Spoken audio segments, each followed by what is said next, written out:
पहले से मम्मी बीमार है, पापा ऐसे हैं और टेंशन में कुछ हो जाएगा इसके लिए हम लोग को नहीं बताती थी। थोड़ा बहुत इसको ही बोलती थी, लेकिन वो 25 तारीख को हमको बोली सब कि मम्मी हमको ऐसा ऐसा मार रहे हैं, लड़की के बारे में ऐसा कर रहे हैं। बातें हुई हैं बीच में, उसकी जितनी भी बातें हुई है मुझसे, मैं वो लड़के से बात नहीं की हूँ, लेकिन वो लड़का जो है, लड़का चाहे उसकी बहन चाहे उसकी माँ, उसके बाजू में बैठी रहती थी। यानी जब भी कॉल करती थी आपकी बहन तो कोई न कोई उसे रखवा ले। उसने जब 25 तारीख को उसका जब लास्ट कॉल था, हम लोगों को ये कभी नहीं लगा था कि उसका ये लास्ट कॉल बीच होगा। में वो भी डर बस नहीं शिकायत करती थी कि रो रो करके मुझे मारा जा रहा है, मुझे टॉर्चर किया जा रहा है, दीदी ऐसा हो रहा है, मम्मी ऐसा हो रहा है, मुझे लेकर चलो यहाँ से।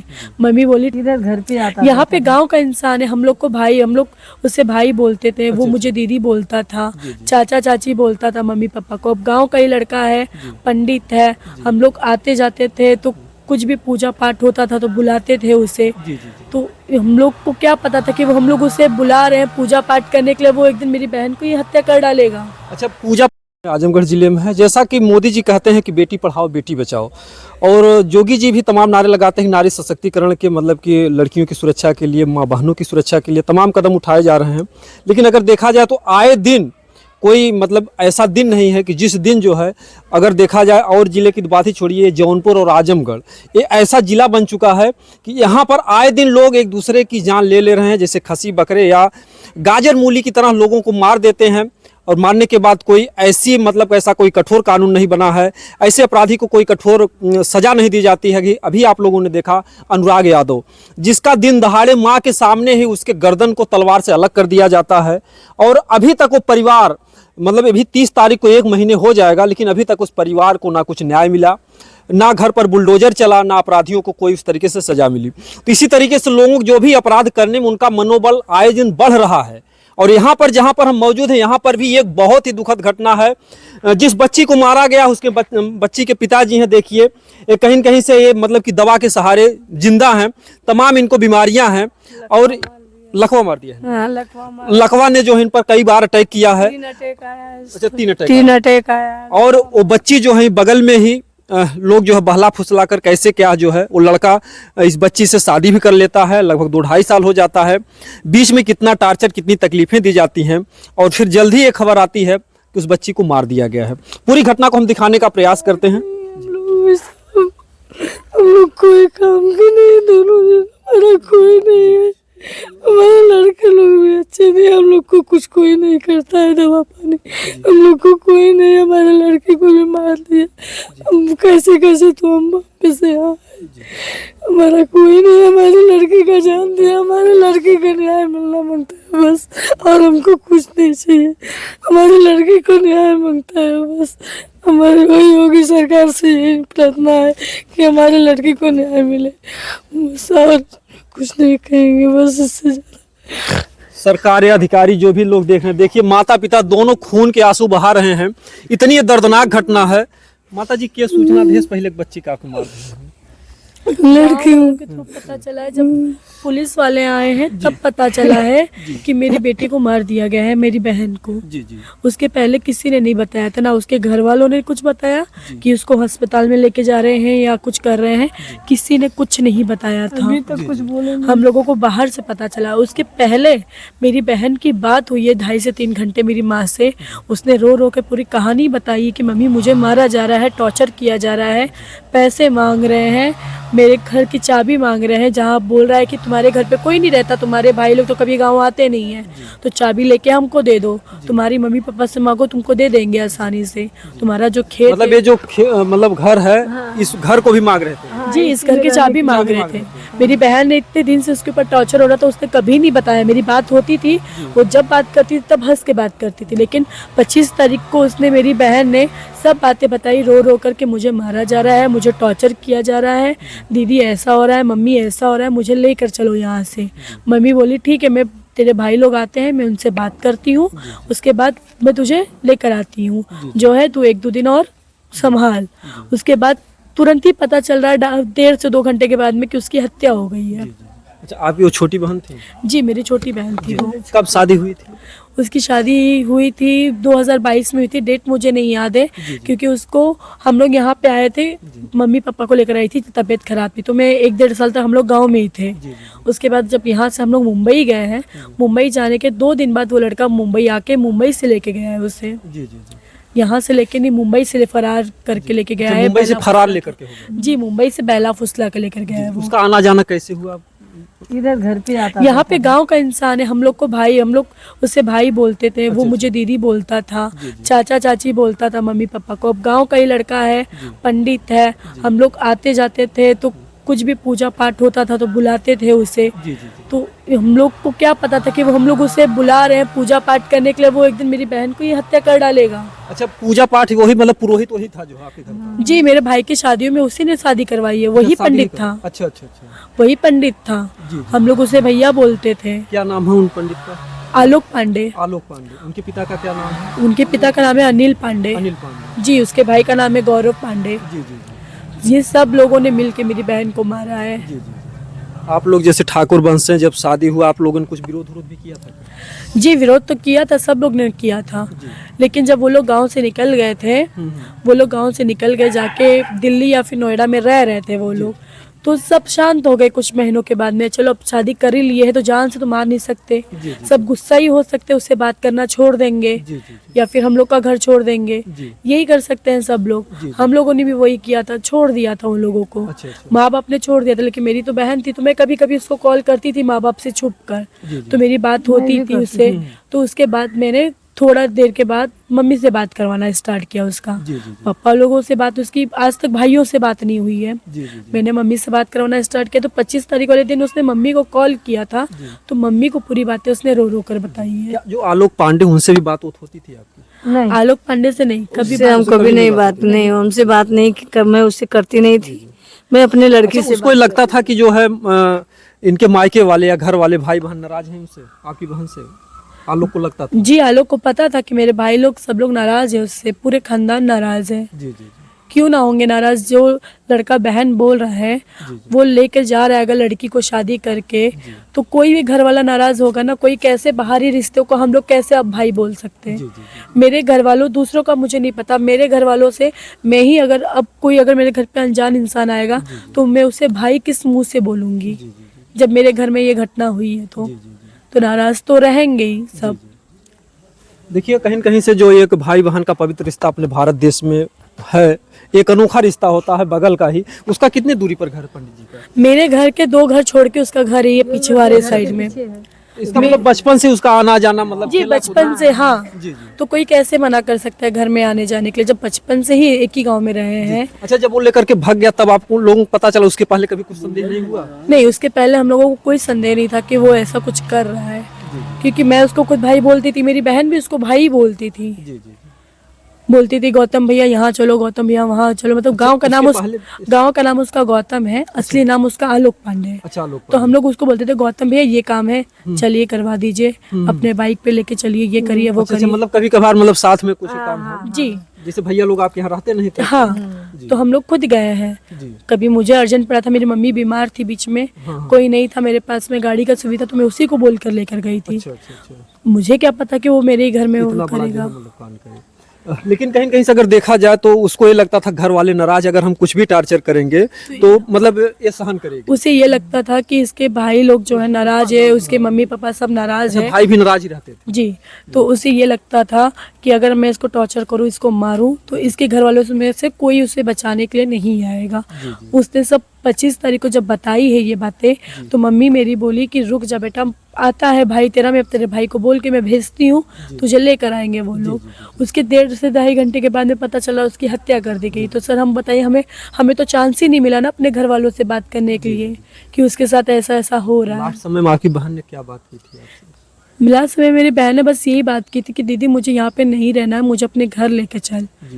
मुझे यहाँ पे सब पागल कर दे रहे हैं, मुझे घर में ताला मार के रखा जा रहा है। अगर आप किसी जानवर को भी एक पिंजरे में बंद रखोगे ना सर, तो वो भी बौखला के पागल हो जाता है, और वो तो एक इंसान थी। 24-25 साल की लड़की को अगर आप ताला मार के घर के अंदर रख रहे हो तो उसके ऊपर क्या बीत रही होगी वो आप भी नहीं सोच सकते, ना मैं ही सोच सकती हूँ। अच्छा, जब बीच बीच में बातें होती थी आपकी बहन से तो खुशी से बातें करती थी या तब भी दुखी से बातें करती नहीं सर, वो हमेशा हंसते बात करती थी कि माँ बाप को कभी मतलब पता नहीं चले हमारे दुख के बारे में, वो हमेशा हंस के बात की है।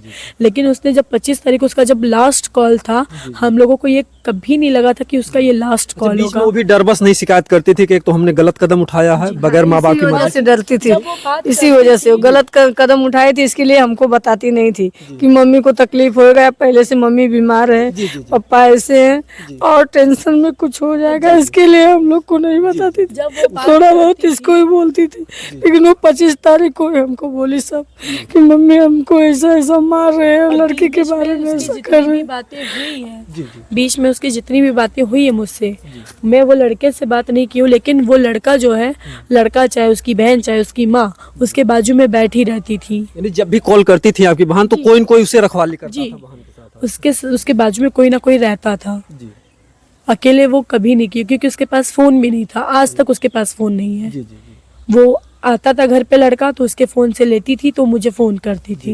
अच्छा, जब आप लोगों ने जैसे आपको सूचना मिली हमारी बहन के साथ ऐसा हुआ तो आप वो लोग वहाँ पर गए थे तो वहाँ पर क्या देखा आप लोगों ने, किस अवस्था ये में लोग थे? थे ही नहीं तो देखेंगे हम लोग कहाँ से? बॉम्बे लोग थे थे लोग तो बॉम्बे थे। अच्छा अच्छा। हम लोग तो बाद में आए हैं। जी जी जी। कोई था जो खबर लगी, जो तुरंत फ्लाइट की कोई टिकट था जो कि कराया। मतलब वहाँ मौके से गया हो, कोई था कोई यहाँ? गया नहीं। जब वो आजमगढ़ लेके पहुंच गया तब तक हम लोग को खबर हुई, हमारे घर के बारात जा रही थी यहाँ से, जी जी जी ये हमारा घर है, इस बारात जा रही तो सब लोग पूरा फिर भी लोगों ने कुछ बताया कि कैसी दशा थी, जो है कहाँ पर घाव था बहन के? जी 10 तरह की बातें हो रही है, जी लेकिन हमें कंफर्म था कि उसके साथ घटना बहुत बुरी तरह घट चुकी है, जी जी जिसके वजह से बाद में हम लोग जब वहाँ पहुंचे वहाँ से सब लोग वापस भागे, तब तक ये ले जाके ट्राम उसमें वेंटिलेटर पर रखवा दिए थे। जी जी। जैसा उसमें- वो भैया भी एक फोटो दिखा रहे थे, यहाँ पर कट गया है, सब ब्लड उलट आ रहा वो है। पहले की चोट है, उसे मारे हैं, मार के उसको बंद कर देते थे। पूछिए कि वीडियो कॉल में पूछी कि यहाँ कैसा कटा है, तो बोले कि मेरे को गौतम ने मारा है। अच्छा अच्छा। हाँ ऐसा बोली। वो जब वीडियो कॉल में बातें हो रही थी तभी आपको घाव दिख रहा था कि घाव इधर दिखा तो मैं बोली ये काला पड़ा था, इधर कटा था, तो मैं बोली बेटा ये कैसे लग गया, तो बोली कि मुझे वो मारा है। जी जी इतना खाली बोली कि मुझे मारा है मम्मी, ऐसा बातों बातों में कुछ वो बोला, कुछ मैं बोली मेरे को ऐसा थप्पड़ मार मीडिया के सामने आ रहे हैं, किसी के सामने आ रहे हैं। सबसे बड़ी बात है कि वो किसी के सामने आ रहे हैं। अभी तो फरार चल रहे हैं शायद। फरार हैं कि कहाँ है वो हम लोग को मालूम नहीं, बट वो सामने आ रहे हैं। क्या सामने आ रहे हैं? अपनी घर से सफाई फरार, देना- घर से ही फरार है, फिर वो कहाँ पे है? उनको अपनी सफाई देना चाहिए, लेकिन नहीं, तो इसके मतलब है कि कुछ तो है। जी जी जी। अगर वो लोग सही होते तो घर छोड़कर भागते। नहीं, एकदम सही बात। तो कहीं न कहीं से देखिए बहुत ही दुखद घटना है और ये परिवार जो है वो खून के आंसू बहा रहा है। पिताजी बीमार हैं। पिताजी आप बम्बई थे उस समय? अरे यहाँ कोई नहीं रहता है, कोई नहीं रहता है। कोई नहीं रहता है। बड़े पिताजी हैं, चाचा हैं, वो लोग रहते हैं। साल एक साल में हम लोग आते हैं 15-20 दिन के लिए, फिर चले जाते हैं। कितनी बेटियां हैं आपके पास? 2 बेटियां, एक मर गई जिसको 25 तारीख को मार डाले, वो बड़ी बेटी है, और 3 बेटे हैं। जी जी जी।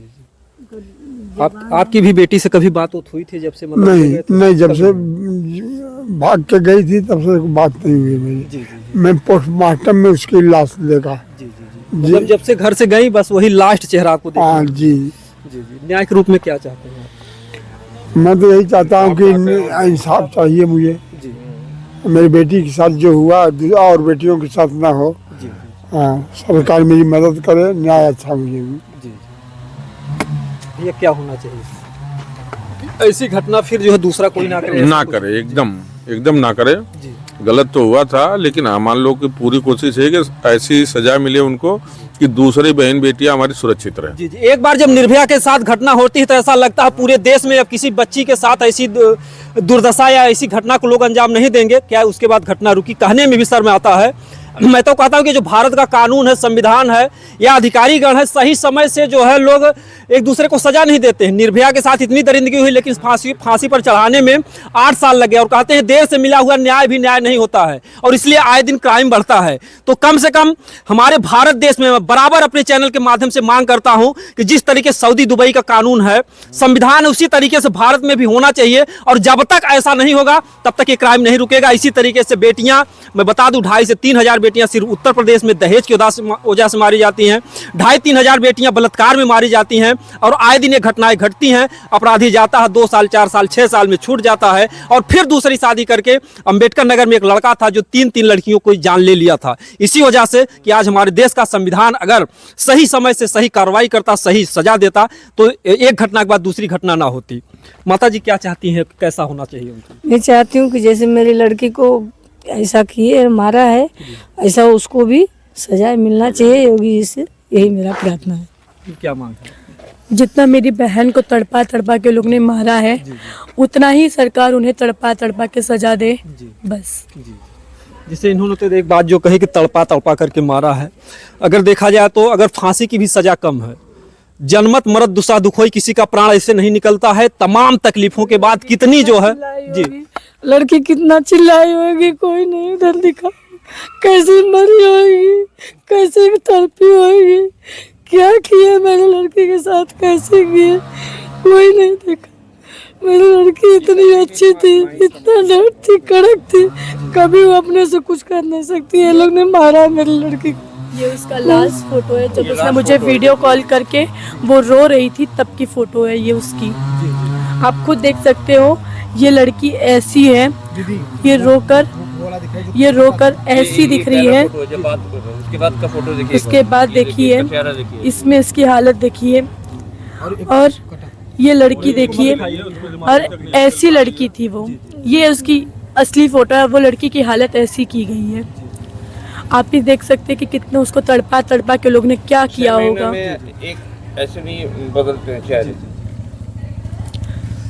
कहीं कहीं से बहुत ही दुखद घटना है और बहुत ही दरिंदगी के साथ जो है। मेरी लड़की बाहर निकलती तो कोई तो बचा सकता था, ताला नहीं मार के रखते थे अंदर, तो मेरी लड़की को ऐसा सता रहे थे तो कम से कम बाहर निकलती, कोई तो बचाता था। मेरी लड़की का जान तो बच सकता था। मैं कैसी भी लड़की थी, माँ लेके जाती थी, माँ अपने लड़के को जन्म दी थी, माँ कैसी भी लड़की रहे उसको तो रखती थी। मैं सबसे दुश्मनी, सबसे मुंह बना के सब लोग मेरे से रहता था कि मेरी लड़की गलती किया। तो अब उस बेटी का दर्द तो एक माँ ही समझेंगी जिन्होंने बेटी को पाला है, पोसा है, 9 महीना पेट में रखा है। एक बच्चे या औलाद का गम एक माता पिता ही उसका दर्द समझ सकते हैं। आज जैसे अनुराग के माता पिता तड़प रहे हैं महीनों से न्याय के लिए। देखिए, एक माता पिता को न्याय नहीं मिलता, लेकिन दूसरे माता पिता इस बुढ़ापे की अवस्था में, और ऐसे लोगों को अगर सही समय से, इनकी बेटी को तो नहीं लाया जा सकता, लेकिन अगर सही समय से न्याय नहीं मिला तो माता पिता भी मरीज हैं, इनकी भी जान जा सकती है।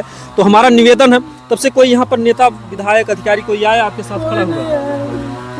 कोई नहीं आया हमारे साथ में, कोई नहीं आया, कोई नहीं आया मदद के लिए कोई आपके साथ? कोई नहीं मदद के लिए आया। हम लोग यहाँ रहते नहीं, कोई हमको आता नहीं हमारे पास, हम अकेले ऐसे पागल जैसे बैठे हैं। हमारा भी तबीयत खराब है, जिस दिन से आई उस दिन से उल्टी बिल्टी बुखार, ऐसे चक्कर आ रहा, गिर गई, उठा लेके गए। हम भी कुछ लायक नहीं, हमारे पास कोई नहीं आया, बस हमारा घर वाले लोग हैं और कोई नहीं है। देखिए, इनकी बेटी को तो नेता, विधायक, सांसद कोई नहीं ला करके देगा, लेकिन कम से कम यहाँ पर आते, जब वोट लेना होता है तो इन घर परिवार के साथ हर कोई आकर के माथा धरता है कि माता जी हम तुम्हारे साथ है दुख में। क्या इससे भी बड़ा कोई दुख आएगा? इस घर की बेटी की जान ली गई है। ये बहुत ही दुखद घटना है, आजमगढ़ की दिल दहला देने वाली घटना है। और हम खुद बीजेपी में है, कार्यकर्ता वहाँ के हैं, हम वोट दिए, लेकिन यहाँ हमारा कुछ नहीं चलता है। बॉम्बे में हम बहुत कुछ कर सकते थे, लेकिन यहाँ हमारा कोई नहीं है, हम रहती नहीं है, कोई हमारा साथ नहीं दिया। हमारा घर वाले खाली हमारे ये लोग बताए कि ऐसा ऐसा हुआ तो हम भाग के आए, वो भी दूसरे से कर्जा पानी करके तो आई कैसे कैसे, क्योंकि कमाने धमाने वाले तो बैठ गए, लड़के लोग अपनी औरत ले लेके अलग रहते हैं। हमारी लड़की ससुराल में थी, हम ही दोनों जन थे घर में, कैसे कैसे तो हमने आया। जिस दिन लड़की मरी उस दिन हम रात में कैसे कैसे हम दूसरे दिन फ्लाइट पकड़ के, दूसरे हमारा दामाद है वो कैसा कैसा फ्लाइट का टिकट निकाल के वो भेजा, सबका तीनों जन का टिकट निकाला। हम बोले हम यहीं अकेले, हमको बैठा दो, ये लोग को ट्रेन से भेजो, तो बोला नहीं मैं पैसा देता हूँ। मेरा दामाद बोला मैं वो निकाल के टिकट बैठा उठा के तब गया, हमारे पास पैसा नहीं था घर में, कैसे तो हम आए।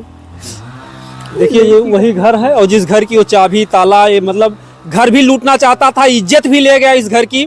और मैं कहूँगा अपने चैनल के माध्यम से कि जो भी बहन बेटियां हमारी इस वीडियो को देख रही हैं, माता पिता की मर्जी से शादी करें, क्योंकि वो जो दरिंदे हैं ना, जो गांव देहात में या कहीं भी हैं, जो दरिंदे हैं, ये बहलाते हैं, फुसलाते हैं, तमाम लालचे देते हैं, तमाम खुशियों का सपना और ख्वाब दिखाते हैं। इतनी सुंदर बच्ची थी इस घर की, कभी ये माता पिता सोचे होंगे हम शादी विवाह जो भी कुछ करेंगे, लेकिन बगल का ही लड़का भाई बन करके, दीदी जो है बोल करके उनके साथ छल कपट किया, ले जा करके टॉर्चर किया। ठीक है, ले गए, घर परिवार वाले भी, इनको भी मोह ममता थी कि ठीक है ले गए हैं, अपना सुखी जीवन जिए। इन्होंने कभी कोई शिकायत या थाने में या विरोध कभी कुछ नहीं किया, लेकिन उसका आपने नाजायज़ फायदा उठाया कि आज जो उस घर परिवार के वाले जो उस बेटी के साथ नहीं होंगे, इसलिए उन्होंने इतनी बड़ी दरिंदगी की है। तो कम से कम शासन प्रशासन के लोगों से हमारा निवेदन है, यहाँ के जो भी डीएम है, एसडीएम अधिकारीगण है, सबसे विनम्र निवेदन है कि ऐसे अपराधी को ऐसी कठोर सजा मिलनी चाहिए कि ताकि एक मिसाल बने, ताकि फिर दूसरी किसी बेटी की जिंदगी बर्बाद ना हो। क्योंकि यही दरिंदे अगर फिर छूट जाएंगे, फिर किसी बेटी को बहलाएंगे, फुसलाएंगे और उसकी भी जिंदगी को इसी तरीके से खराब करेंगे। बाकी हमारा वीडियो जिनको भी लगता है समाज हितैषी है, बेटियों के हित में है, इस वीडियो को ज़्यादा से ज़्यादा शेयर करें। जय हिंद।